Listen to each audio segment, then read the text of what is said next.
안녕하세요. 저는 올해 40대 중반이 된 여자입니다.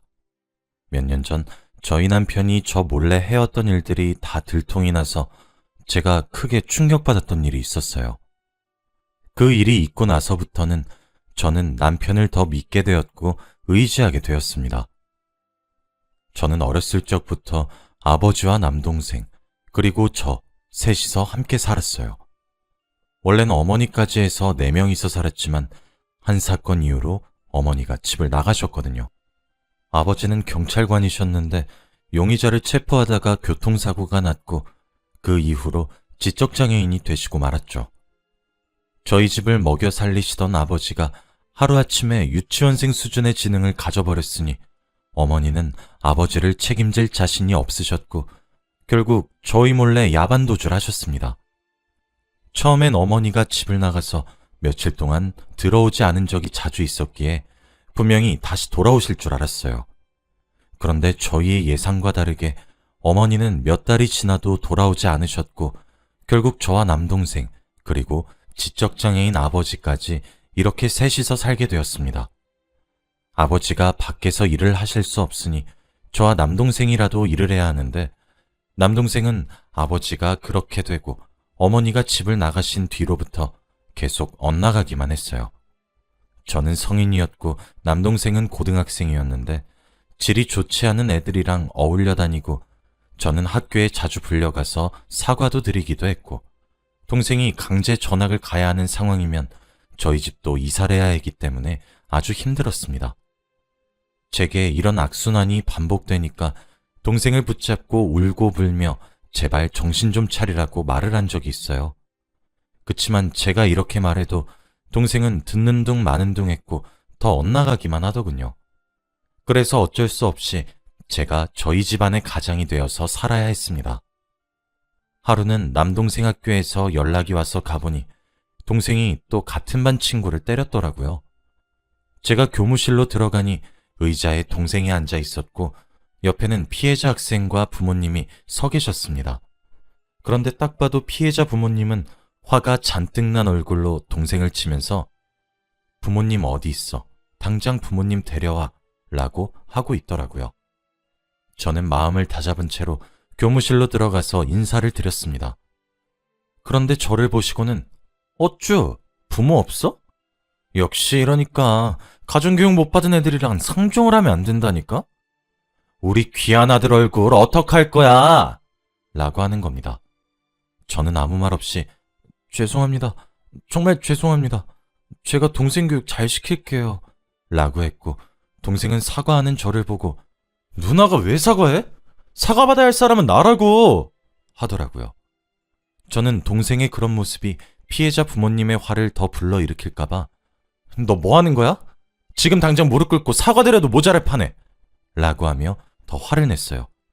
그러니 동생은 아이씨 거리며 화를 못 참았습니다. 결국 합의를 해주셔서 강제 전학까지는 아니었고 징계 정도로 끝났어요. 동생과 집을 가는 동안 저희는 한마디를 하지 않았어요. 그런데 동생이 누나 라고 하며 말을 먼저 꺼내더라고요. 누나, 진짜 걔가 나한테 사과했어야 했던 일이었어. 무슨 말이야? 걔가 나한테 뭐라고 했는 줄 알아? 무슨 말? 우리 아빠 경찰 때 같이 일하던 후배가 걔네 아빠래. 그런데 우리 아빠 장애인 되고 경찰 그만두니까 걔네 아빠가 승진했다고 나한테 고맙다고 하더라? 그러면서 우리 집안 욕을 엄청나게 하는데 내가 그걸 듣고만 있어? 동생이 한 말은 정말 충격적이었어요. 지금 생각해보니 제가 허리 굽혀 사과하고 있을 때 피해자가 계속 웃고 있었는데 아마 그 사람의 눈에는 저희가 가소로워 보였겠죠. 저희는 집에 가는 내내 아무 말 없이 서로 생각이 잠겼고 그렇게 집으로 돌아와서도 각자 방으로 들어간 뒤 대화를 하지 않았습니다. 아버지는 유치원생 수준의 지적장애인이라 대소변을 가리시지도 못하고 밥도 혼자 못 드세요. 그래서 저희가 늘 옆에서 기저귀도 갈아드려야 하고 식사 시간이 되면 밥을 차려서 떠먹여 드려야 합니다. 그런데 동생은 밖에서 방황하기만 하니 절대 아버지의 수발을 들 생각이 없었고 항상 아버지를 간병하는 건 늘 제 몫이었죠. 그런데 동생은 고등학생까지 방황을 할 줄 알았는데 성인이 되고 나서도 별로 달라진 건 없었습니다. 밖에서 뭘 하고 다니는지 매일같이 집에서 나갔고 집으로 들어오면 늘 저녁이었어요.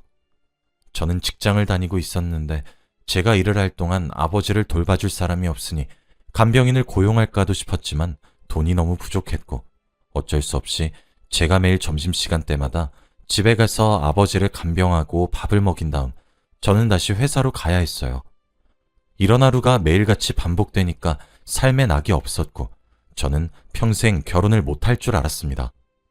그런데 저에게도 인연이라는 게 있는 건지 남자친구가 생겼어요.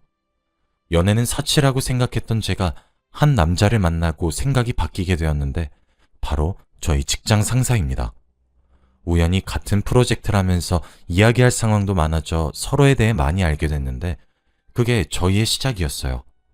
저보다 2살 많은 오빠였지만 많이 듬직하고 다정했습니다. 저와 오빠는 연애를 하면서 오빠는 자신의 가정사를 많이 이야기했지만 저는 별로 좋지 않은 내용이기에 꽁꽁 숨겼어요. 그저 아버지와 남동생과 같이 산다고만 말할 뿐 자세한 이야기를 하지 않았습니다. 그런데 제가 점심시간 때마다 집에 들렀다 오고 주말에도 아버지 간병 때문에 같이 오래 못 있으니 오빠도 조금 눈치를 챈 것 같더군요. 사귄 지 2년째 되던 날 저에게 프로포즈를 하는데 수진아, 나는 네가 어떤 상황에 놓여져 있든 상관없어. 나랑 같이 그 아픔 헤쳐나가자. 라고 하는 겁니다. 그때까지는 오빠가 저희 집안일을 아는 줄 몰랐는데 듣고 많이 놀랐죠.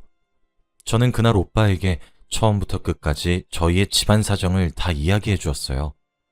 오빠도 분명 놀랐을 텐데 놀란 내색 하나 없이 이야기를 잘 들어주고 위로도 해주길래 이 사람과는 분명 결혼해서 행복하게 잘 살 거라고 생각했죠. 그렇게 저와 오빠는 결혼을 결심했는데 오빠네 부모님이 반대가 심했어요. 당연히 제 집안을 들먹이면서 가정교육을 운운하셨죠. 어릴 적부터 이런 말은 많이 들어서 이제 상처도 받지 않았습니다. 그래도 오빠가 꼭 결혼할 거라고 강하게 말해서 오빠네 부모님도 어쩔 수 없이 결혼을 승낙해 주신 것 같아요. 아무튼 저와 오빠는 결혼식을 올렸고 진정한 부부가 되었습니다. 저는 결혼을 해서도 아버지의 수발을 들어야 했기에 집에서 멀리 떨어질 수 없었어요. 그치만 오빠는 제 친정집에서 최대한 멀리 떨어진 곳으로 이사를 가고 싶어 할 줄 알았기에 제 욕심 때문에 오빠에게 친정과 가까운 곳으로 신혼집을 구하자고 부탁할 수 없었습니다. 그런데 오빠가 먼저 저에게 친정과 가까운 곳에서 집을 구하자고 말을 하는 겁니다. 저는 괜찮다고 했지만 오빠는 자기가 더 마음 쓰인다면서 그러자고 했고 저는 너무 고맙다고 했죠.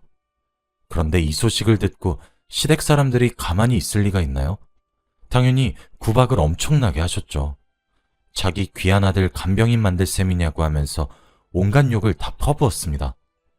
제가 아무리 오빠가 그렇게 하자고 먼저 제안했다고 말씀드려도 제 말을 들으실 리 절대 없죠.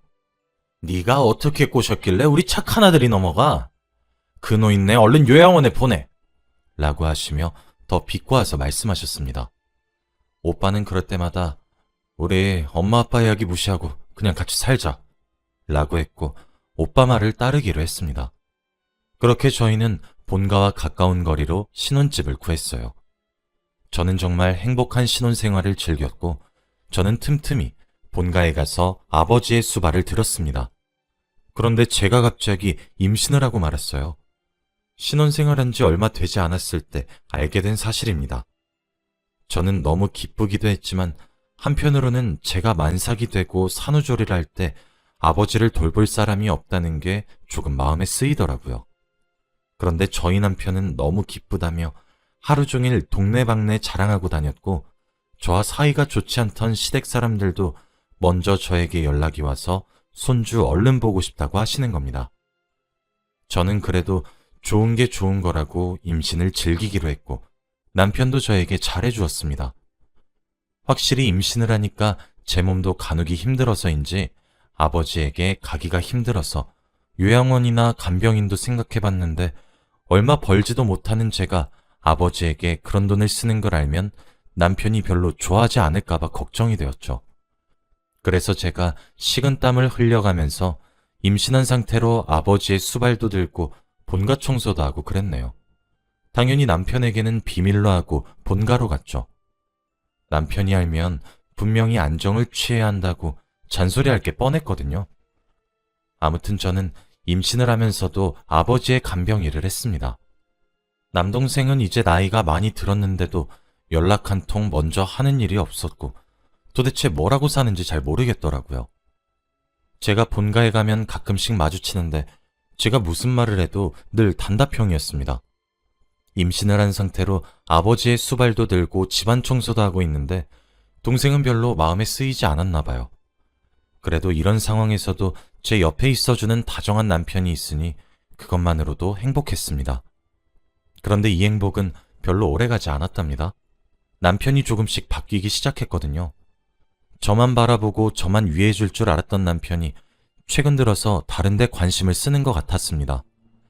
퇴근하고 집에 오는 길에 항상 저한테 먹고 싶은 거 뭔지 물어보고 해달라는 거 다 해주는 남편이 갑자기 야근이 잦아졌어요.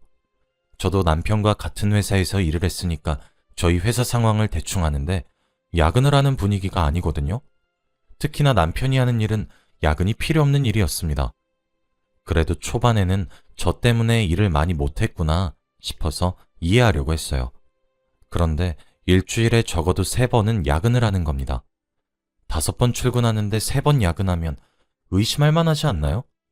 원래는 야근을 한 달에 1번 할까 말까 했는데 갑자기 이렇게 바뀌니까 조금 당황스럽더라고요. 저는 아직 출산도 안 했는데 남편이 이렇게 바람을 피워버리면 우리 아기는 어떻게 해야 하는지 고민을 수만 번 했어요. 만약 불륜이면 이혼을 해야 하나 마나 생각에 잠겼죠. 그런데 남편은 주말에도 나갔습니다. 늘 회사 사람들이랑 술 약속 있다고 거짓말을 하고 나가는데 제가 오빠 회사 사람들이랑 아는 사이라서 몰래 물어보니 그런 약속 한 적 없는데? 라고 했고 오빠의 거짓말은 쉽게 들통이 났죠. 저는 너무 뻔한 거짓말에 어이가 없었고 아예 대놓고 불륜을 한다고 저한테 알리려고 하는 것 같았습니다. 그게 너무 괘씸하고 아기를 두고 책임감 없이 가장이 그러고 다닌다는 게 화가 나서 남편이 원하는 이혼을 해주기로 했어요. 인터넷에 검색해보니 이혼을 하기 위해서는 증거를 찾으라고 하더군요. 저는 우선 남편이 자는 동안 몰래 휴대폰을 열어보았는데 아무것도 나오는 게 없었습니다. 제가 아는 직장 동료들이었고 공적인 이야기만 나눌 뿐더러 갤러리에도 특정한 사진이 없었죠. 저는 이 사람이 다른 곳에 숨겼거나 휴대폰이 하나 더 있나 싶어서 옷에도 뒤지고 서랍에도 다 뒤졌지만 나오는 게 없었어요. 저는 다음 날부터 남편을 미행하기로 했습니다. 회사 퇴근 시간에 맞춰서 건물 앞에 숨어 있는데 야근을 한다던 남편은 역시나 야근을 하지 않았고 마치고 바로 마트로 가는 겁니다. 혹시 자기가 만나는 여자 집에 가서 맛있는 음식을 해먹기 위해 장을 보는 건 아닐까 의심을 했습니다. 그래서 저는 그 집까지 따라가서 그 여자와 놀고 있을 때 침입하려고 했죠. 남편이 장을 잔뜩 보고 마트에 나와서 한 10분 정도 걸어서 한 집으로 들어가더라고요. 그런데 그곳은 바로 저희 집이었습니다. 저는 너무 놀라서 벙쪄 있었고 차마 들어가지 못하겠더라고요. 솔직히 그때 뉴스에서만 보던 폭행, 이런 것도 생각했던 것 같아요. 저는 생각에 잠긴 채로 집으로 돌아와서 인터넷에 찾아보기 시작했어요. 그런데 사람들이 남편이 아버지를 폭행하는 것일 수도 있다고 하는 겁니다. 저는 갑자기 무서워지고 두려워지면서 확실한 증거를 찾기로 했어요. 남편이 밤에 들어와서 잠에 들었을 때 남편 몰래 차키를 들고 남편 차에 타서 블랙박스를 확인해 보기로 했죠. 블랙박스를 확인해 보니 매일 가는 곳은 저희 집이었습니다.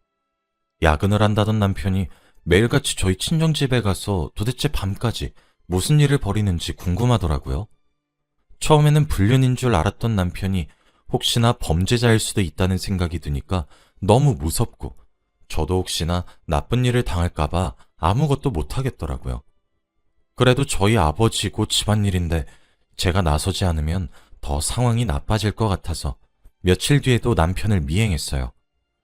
남편은 역시 마트에서 장을 보고 저희 집으로 갔고 저는 저희 집에서 남편이 도저히 무슨 일을 벌이고 있을지 모르기에 경찰관들을 불렀고 경찰관들이 도착하고 나서 같이 문을 쾅 열었어요.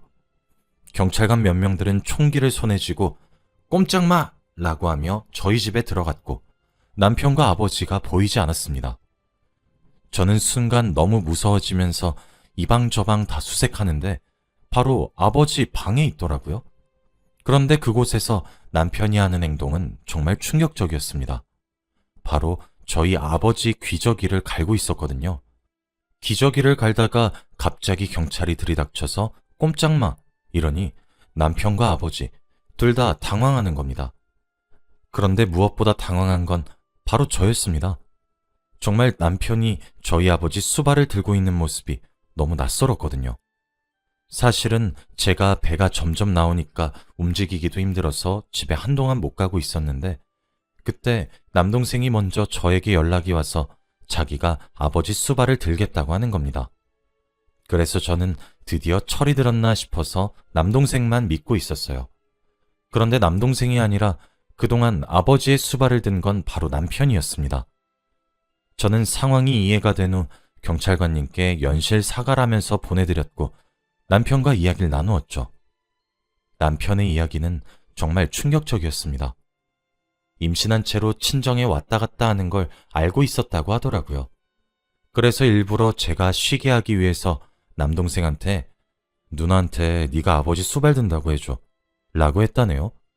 여전히 남동생은 밖으로 방황하고 있고 그동안 남동생이 아버지의 간병을 했던 게 아니라 바로 저희 남편이 간병을 하고 있었습니다.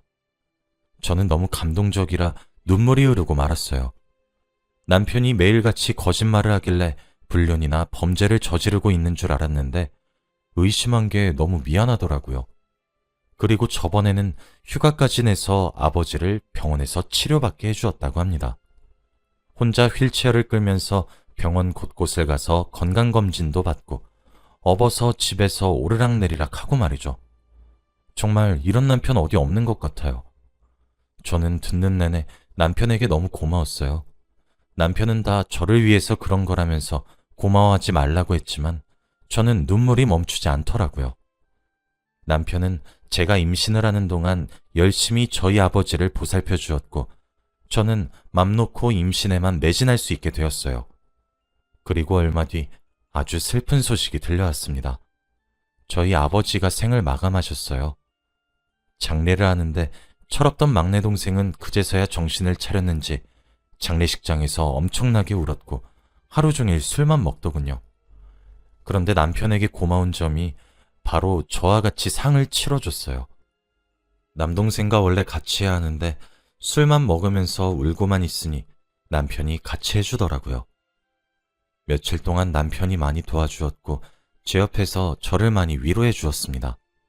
사람들이 오면 같이 절도 해주고 하면서 옆에 누군가 있는 게 많이 힘이 되었어요. 저는 아직도 그때 일을 떠올리면 결혼 참 잘했단 생각이 들어요.